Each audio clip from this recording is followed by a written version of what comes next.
A reading from Luke chapter 14. Healing of the man with dropsy on the Sabbath. On a Sabbath he went to dine at the home of one of the leading Pharisees, and the people there were observing him carefully.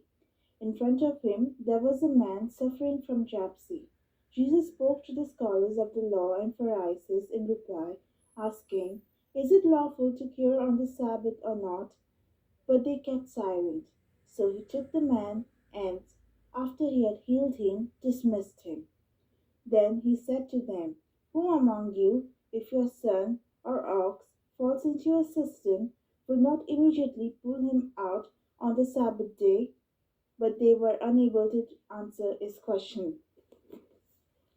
Conduct of invited guest and host.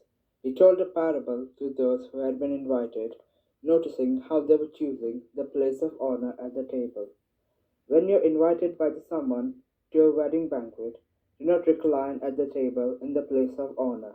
A more distinguished guest than you may have been invited by him, and the host who invited both of you may approach you and say, "Give your place to this man," and then you will proceed with embarrassment to take the lowest place. Rather, when you're invited, go and take the lowest place so that when the host comes to you, he may say, "My friend, move up to a higher position." Then you will enjoy the esteem of your companions at the table. For everyone who exalts himself will be exalted, but the one who humbles himself will be exalted. Then he said to the host who invited him, "When you hold a lunch or a dinner, do not invite your friends, your brothers, or your relatives, or your wealthy neighbors, in case they may invite you back and you have a repayment. Rather, when you hold a banquet, invite the poor, the crippled, the lame, the blind. Blessed indeed will you become because of the inability to repay you, for you will be repaid at the resurrection of the righteousness." The parable of the great feast. One of his fellow guests, on hearing this, said to him, "Blessed is the one who will dine in the kingdom of God." He replied to him, "A man gave a great dinner to which he invited many. When the time for the dinner came, he dispatched his servant to say those invited, 'Come, everything is ready.' But one by one, they all began to excuse themselves.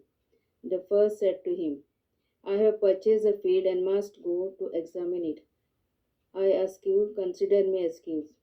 And another said, 'I have purchased 5 yoke of oxen and am on the way to evaluate them. I ask you, consider me excused.' And another said, 'I have just married a woman and therefore I cannot come.' The servant went and reported this to his master. Then the master of the house, in a rage, commanded his servant, 'Go out quickly into the streets and alleys of the town and bring in here the poor and the crippled, the blind and the lame.' The servant reported, 'Sir, your orders have been carried out and still there is room.' The master then ordered the servant, 'Go out to the highways and hedgerows and make people come in the home may be filled. For I'll tell you, none of these men who were invited will taste my dinner.'" Sayings on discipleship. Great crowds were traveling with him, and he turned and addressed them. "If anyone comes to me without hating his father and mother, wife and children, brothers and sisters, and even his own life, he cannot be my disciple. Whoever does not carry his own cross and comes after me cannot be my disciple. Which of you, wishing to construct a tower, does not first sit down and calculate the cost to see if there is enough for its completion? Otherwise, after laying the foundation and finding himself unable to finish the work, the onlookers will laugh at him and say, 'This one began to build but did not have the resources to finish.' Or, what king marching into battle would not first sit down and decide whether with 10,000 troops he can successfully oppose another king advancing upon him with 20,000 troops? But if not, while he is still far away, he will send a delegation to ask for peace terms.